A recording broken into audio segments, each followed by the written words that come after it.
Graça e paz, queridos irmãos. Estamos reunidos aqui mais uma vez para nós passarmos a lição da nossa escola dominical. Que realmente nós possamos ter um momento de bênção, de crescimento, de maturidade cristã na nossa vida, né? Crescimento espiritual para termos maturidade cristã. Amém? Gostaria de convidar você a este momento, num momento de oração, para pedirmos que o Espírito de Deus esteja sobre a nossa vida, nos abençoando, nos iluminando e fazendo assim ter o bom entendimento da palavra do Senhor. Amém?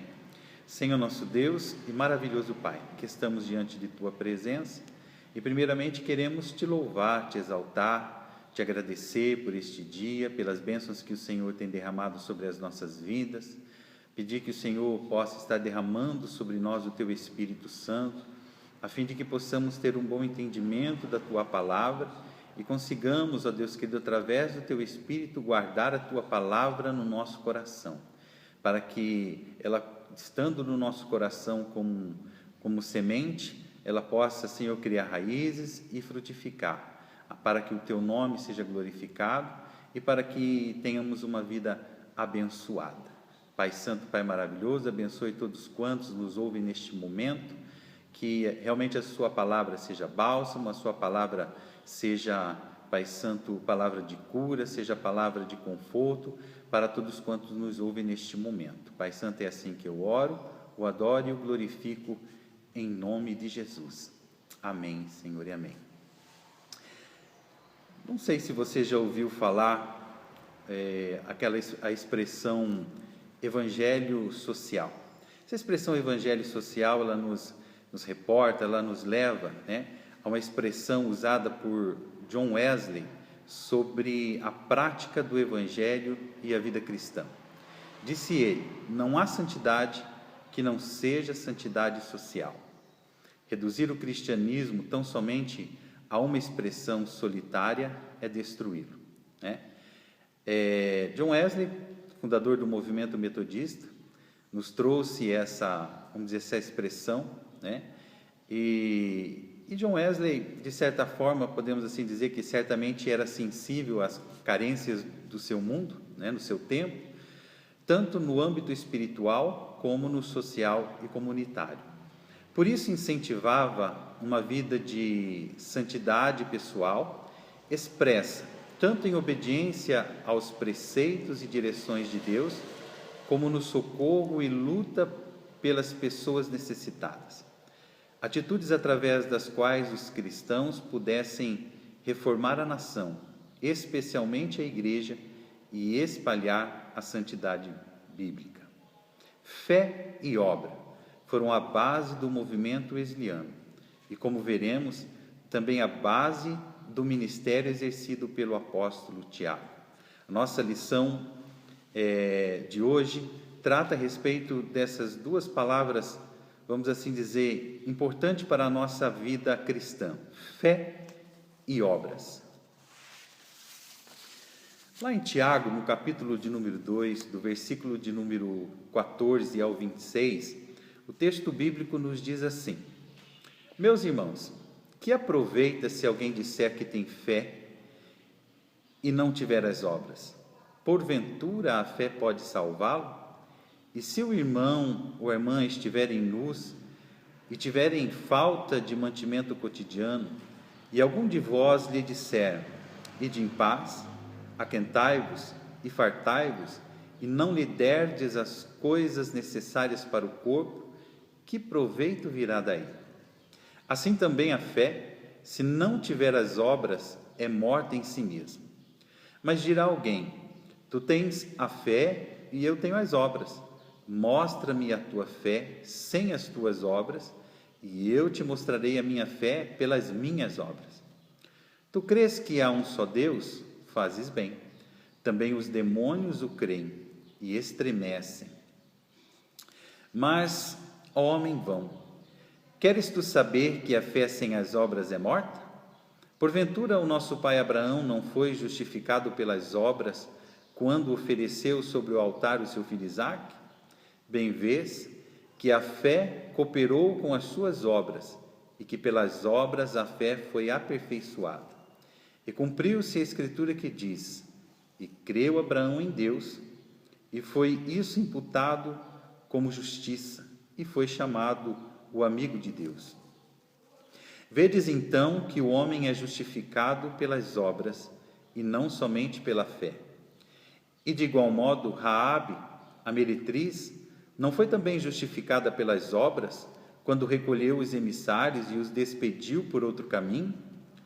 Porque assim como o corpo sem o espírito está morto, assim também a fé sem as obras é morta.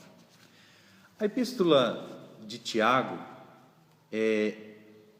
ela é endereçada às 12 tribos que se encontravam na dispersão. Quando você começa a ler, né, a epístola toda de Tiago, você olhando todo o contexto que faz esse texto ao qual nós lemos, né, a gente vê, né, para quem Tiago estava escrevendo essa epístola, né? Então, elas foram escritos, a expressão que ele usa, né, as 12 tribos que se encontravam na dispersão, essa dispersão que aconteceu no ano 70 depois de Cristo, quando o Império Romano destruiu Jerusalém, promovendo essa dispersão da população, né? O pessoal de Jerusalém começaram então a sair da cidade e começaram -se a dispersar, foram para as mais diversas regiões, né? Inclusive os cristãos, aqueles que seguiam a Jesus, e Tiago estava escrevendo essa epístola para eles.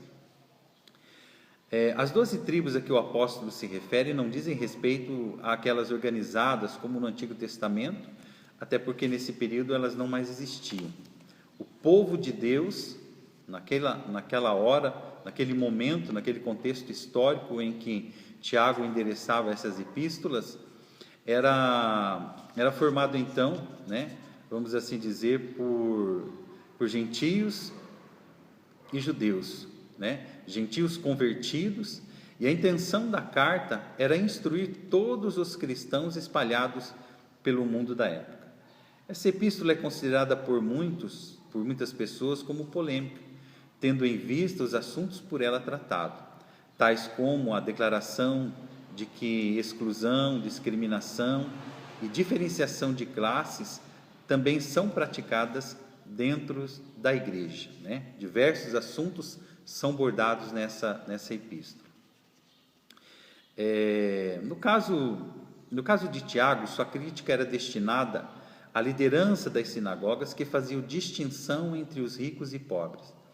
Para o apóstolo, com essa prática, tornavam-se como juízes tomados de perversos pensamentos. Outro tema controverso é a relação entre fé e obras.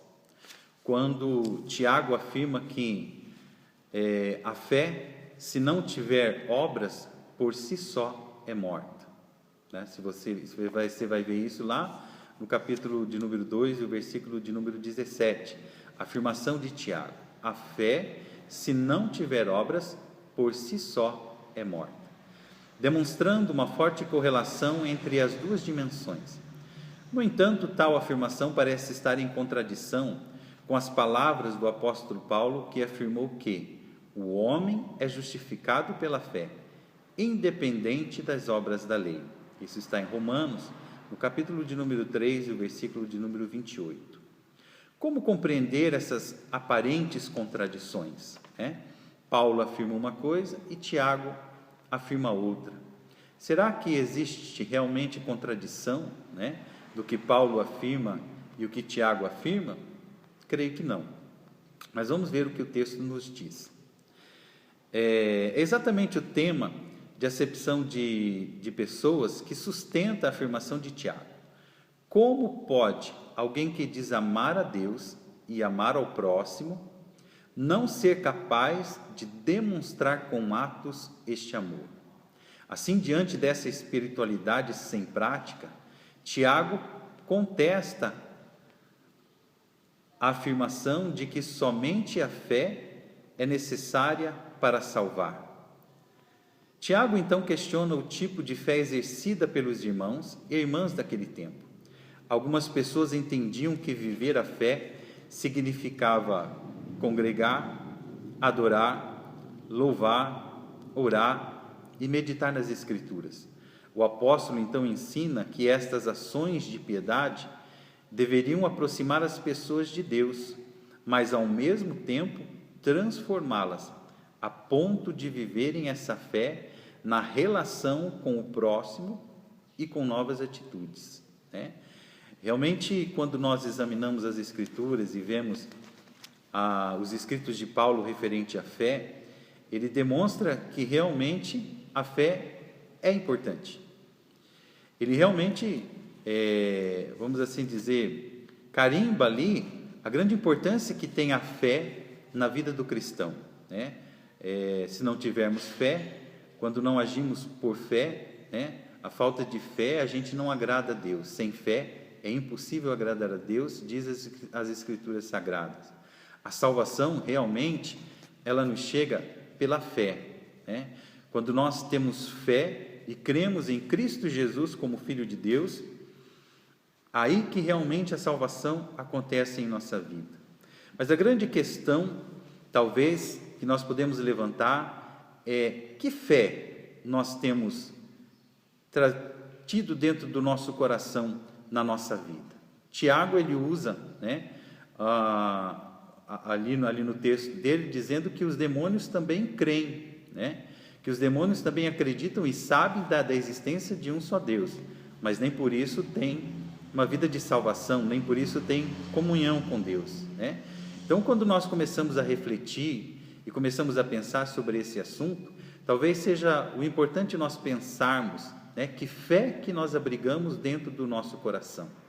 A fé que realmente só sabe ou crê na existência de um Deus, ou a fé que realmente, agindo no nosso coração, nos leva a ter uma vida transformada, a ponto de tudo que a gente faz em direção a Deus, na questão de o agradá-lo, né, de louvor, de adoração, de reflexão, né, do nosso devocional, da nossa oração, que se direciona para Deus, né, também, de certa forma, se direcione ao nosso próximo, se direcione às pessoas que estão ao nosso redor.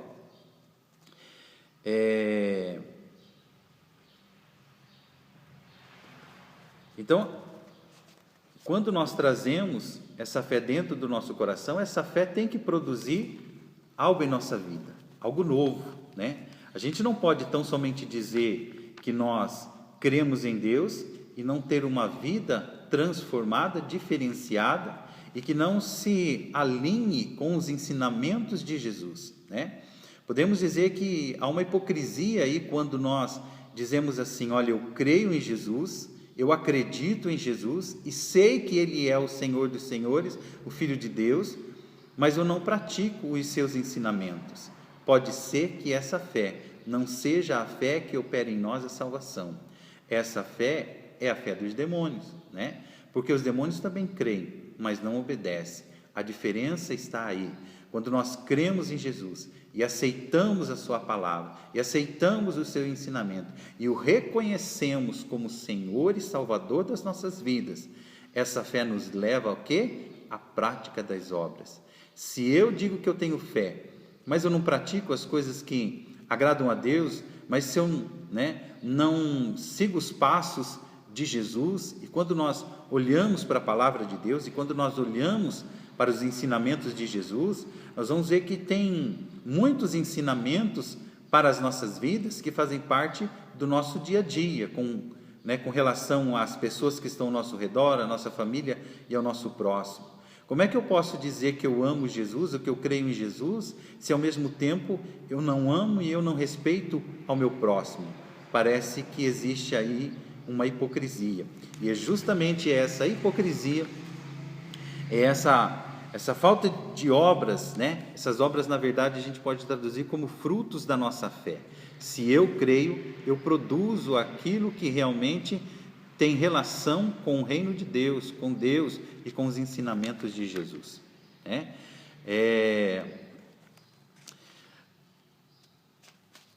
O apóstolo Tiago, né, ele reforça isso usando também a história de Abraão, né? Ele salienta a necessidade de obedecer a Deus em todas as coisas. A exemplo de Abraão, que obedeceu a Deus a ponto de oferecer o seu filho como sinal concreto de fé. Se eu digo que creio, alguma coisa eu tenho que fazer. Essa fé em mim, ela não pode ser infrutífera, ela não pode ser inerte, ela não pode produzir em mim só medo, ela não pode produzir em mim só desespero. Muito contrário, ela produz em mim confiança e ela produz em mim a vontade de trabalhar e obedecer ao Senhor. Para o apóstolo Tiago, uma fé viva é aquela que é manifestada não somente a Deus, mas também na relação com todas as pessoas. É uma fé que é manifestada no dia a dia com ações. A fé que precisa ser manifestada também era defendida por nosso Senhor Jesus. Jesus enfatizou a necessidade da dimensão pública da fé, ao ensinar que a missão dos discípulos acontece no mundo, na sociedade, no espaço público. Na oração sacerdotal, por exemplo, Jesus declarou: assim como tu me enviaste ao mundo, também eu os enviei ao mundo. Isso está em João, no capítulo de número 17, no versículo de número 18. A fé que recebemos como dom de Deus precisa ser aperfeiçoada em duas dimensões, a pessoal e a pública. A fé pessoal nos aproxima mais de Deus, nos mantém de pé na caminhada da vida. A sua dimensão pública é aquela que nos motiva a ir em direção às pessoas e às suas necessidades. Exige de nós uma vida honesta e responsável, fruto da obediência à palavra de Cristo. É uma fé que se desenvolve na sociedade. Muitas pessoas, infelizmente, vivenciam somente a dimensão pessoal da fé, a fé da experiência, do sentir, da satisfação pessoal, porém a fé precisa ser vivida também no cotidiano. Essa fé precisa ter ações que nos levem a nos direcionar a Deus, mas também a nos direcionar às pessoas que são alvo da palavra de Deus, do amor de Deus. Essa dimensão pública se desenvolve a partir da doação, do serviço, da solidariedade, do sacrifício, do compromisso, da vivência em amor. O próprio Jesus deu exemplo desse envolvimento com a sociedade, com as pessoas que se aproximavam dele e de quem ele se aproximava. Ele percorria as cidades e aldeias ensinando, pregando e curando, demonstrando seu cuidado com o bem-estar integral das pessoas. Se você for ler lá em Mateus, capítulo de número 9, o versículo de número 35, você vai ver Jesus, né, agindo assim e ensinando e ordenando aos seus discípulos também agirem assim, que deviam estar atentos, né? Jesus estava, vamos assim dizer, sempre atento às pessoas, né? Estava atento à fome da multidão e buscou meios para suprir aquela necessidade, ensinando assim que a fome do meu irmão, da minha irmã, é problema meu também, né? Jesus ainda se indignou pelo fato dos escribas e fariseus explorarem as viúvas em suas casas. A fé cristã, pelo seu caráter de amor e compromisso, impulsiona a pessoa para fora do espaço do tempo, para uma aproximação com as outras pessoas. No entanto, essa fé precisa ser viva e operante. Caso contrário, nós estaremos agindo como sacerdote, né? O sacerdote e o levita da parábola do bom samaritano. Passaremos de longe do próximo, passaremos de longe daqueles que necessitam da nossa ajuda e do nosso envolvimento. Para nos lembrarmos um pouco dessa parábola do bom samaritano, eu creio que vocês se lembram, né? Se não se lembram, dá uma corridinha na Bíblia e vejam aquela parábola, né, do próximo, da pessoa que precisava de uma ajuda e o sacerdote passou de largo, o levita passou de largo, né? E o bom samaritano, que era considerada uma pessoa ruim pelos judeus, não passou de largo, ele foi de encontro à necessidade daquela pessoa, daquele próximo que estava ali, né? Essa parte de amar ao próximo, podemos dizer assim que, tão quanto importante é a fé, importante também é que demonstremos essa fé. Aí é que entra a questão das obras. Se nós formos analisarmos, o sacerdote tinha fé, era um homem que se dizia de fé. O levita era um homem que se dizia de fé, né? Louvava a Deus. Só que ele esqueceu de um detalhe, né? O Deus a qual ele cria como o Deus Todo-Poderoso, também era o mesmo Deus que dizia que nós devíamos amar o próximo. O mesmo Deus que disse: amarás o Senhor teu Deus, né, de todo o teu coração, de toda a tua alma, é o mesmo que disse que nós devemos amar uns aos outros como a nós mesmos. E às vezes, né, nos esquecemos desse detalhe. Então é muito importante a gente conseguir discernir essa questão entre fé e obras. Às vezes nós, por muito ouvimos, né, quem já não ouviu tantas e tantas pessoas dizerem assim: eu vou fazer uma boa ação porque eu preciso aumentar o meu, colocar mais um tijolinho no céu. Não, você não precisa fazer boas ações para aumentar o seu tijolinho no céu, né? Porque a melhor das ações já foi feita lá na cruz do Calvário, quando Cristo se entregou para morrer lá na cruz do Calvário. É ela que nos garante, né, a vivência no reino de Deus, o estar no reino de Deus. Nós precisamos crer em Jesus e amar como Ele amou, e praticar as obras que Cristo amou, porque todas estas obras, né, todas essas ações realmente demonstram a fé que existe dentro do nosso coração. Eu não faço as coisas para obter um lugar no céu, eu não faço as coisas para obter uma salvação, eu faço as coisas justamente porque a fé que eu tenho me leva a praticá-las. Eu faço porque eu já sou um salvo em Cristo Jesus, eu pratico, eu amo, eu vou em busca do próximo, né? Justamente porque eu já sou um salvo em Cristo Jesus, e Jesus nos manda, né, como uma questão de retribuição, de agradecimento pela grande salvação que Cristo me deu, é que eu pratico todas essas coisas. Eu não faço para ser, eu faço porque eu já sou. Então, quando a gente interioriza isso dentro do nosso coração, da nossa vida, de que a fé que habita em mim, que eu creio num Deus vivo e poderoso, me leva a fazer as coisas, não porque eu quero ser, mas porque eu já sou um salvo em Cristo Jesus, faz toda a diferença na nossa vida. Então, para concluirmos, né, algo que nos move em direção a Deus é a fé, né? Se há algo que nos move em direção a Deus é a fé. Buscamos a Deus porque cremos, né? Porque acreditamos que Ele pode fazer alguma coisa ou já tem feito algo pelas nossas vidas, né? Aí essa mesma fé, ela nos leva a acreditar, a esperar, a sonhar e também a agir. Porém, a fé que nos aproxima de Deus não pode nos afastar das pessoas. Há pessoas que, ao se converterem ao Senhor Jesus, defendem que é preciso abandonar o mundo, e sem compreender o teor destas palavras, né, quando nós usamos esse termo, você não pode abandonar o mundo, não quer dizer abandonar pecados, não quer dizer abandonar transgressões. Nós não podemos abandonar as pessoas que estão no mundo, nós não podemos simplesmente viver como alienígenas deste mundo. Estamos no mundo, né? E como disse Jesus, somos enviados como ovelhas, né, no meio dos lobos, mas temos que estar aqui, né? Não abandonamos o mundo, compreendemos, né, que as pessoas que estão no mundo também são alvos do amor de Deus.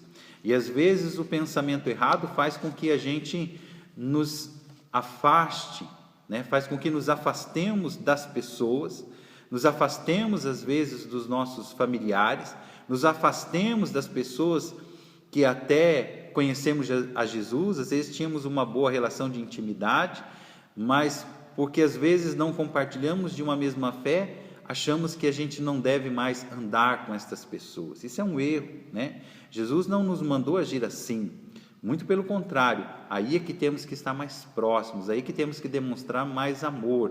Que amor? O amor de Deus que trouxe salvação à humanidade.